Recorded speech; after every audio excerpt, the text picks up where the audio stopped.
There's a version of masculinity a lot of men were taught growing up.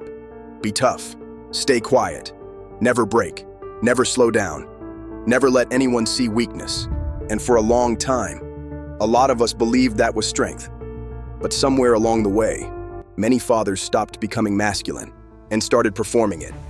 There's a difference, because real masculinity is calm, grounded, dependable, protective. Fake masculinity is loud, defensive, ego-driven, always trying to prove something.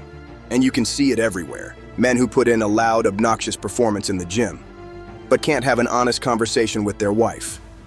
Men who work 60 hours a week, but are mentally absent when they're actually home.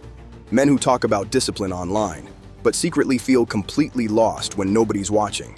And the hardest part? Some of us don't even realize we're doing it. Because our generation of fathers grew up believing masculinity meant never feeling weak, never admitting it, never showing it. So instead of dealing with stress, we hide behind anger. Instead of asking for help, we isolate. Instead of slowing down long enough to think, we distract ourselves. Work, gym, social media, gambling, drinking, staying busy so we never have to sit with it. And from the outside, it can still look masculine. But inside, we're exhausted. And our kids can feel it. They're not watching your highlights. They're watching the Tuesday evenings, the way you talk to their mom.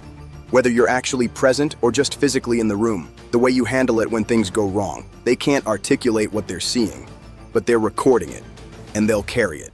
Masculinity was never supposed to be about pretending you have no emotions. It was supposed to be about being strong enough to carry responsibility without losing yourself in the process.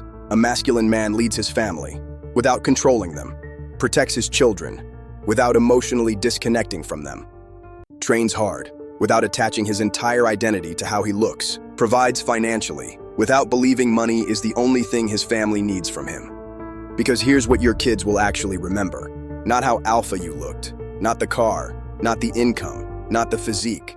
Your presence, your patience, your energy, the way the house felt when you walked through the door.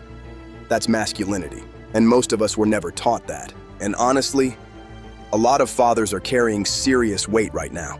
Cost of living, bills, career pressure, trying to be a better father than the example we were given, while nobody shows us how. A lot of men are silently drowning, while performing like everything's fine.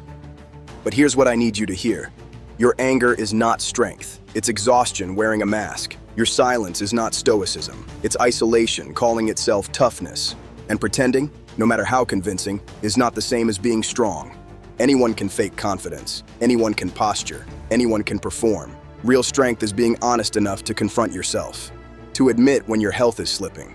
When your relationship needs work. When your stress is bleeding into your home. When what you're calling strength is actually avoidance. That takes more courage than acting tough ever will. So maybe this is the shift our generation of fathers actually needs. Less performance, more presence, less ego, more leadership, less pretending we have it all figured out, and more men willing to say, I'm carrying a lot right now too, and I'm working on it. Because fatherhood was never meant to be a competition, it's supposed to be a brotherhood. Fathers sharpening each other, supporting each other, pushing each other to become stronger, physically, mentally, emotionally. Not fake strength, real strength. The kind your kids can actually feel. So if you've been stuck performing masculinity, trying to look strong instead of becoming strong, this is your reminder. You do not need to become colder to become masculine. You do not need to disconnect to become respected. You do not need to carry everything alone. The strongest fathers are not the loudest men in the room. They are the most grounded, the most reliable, the most present. That's what your kids need from you. Not the performance, the real version. That's dad mode. Health, strength, leadership. Switch on.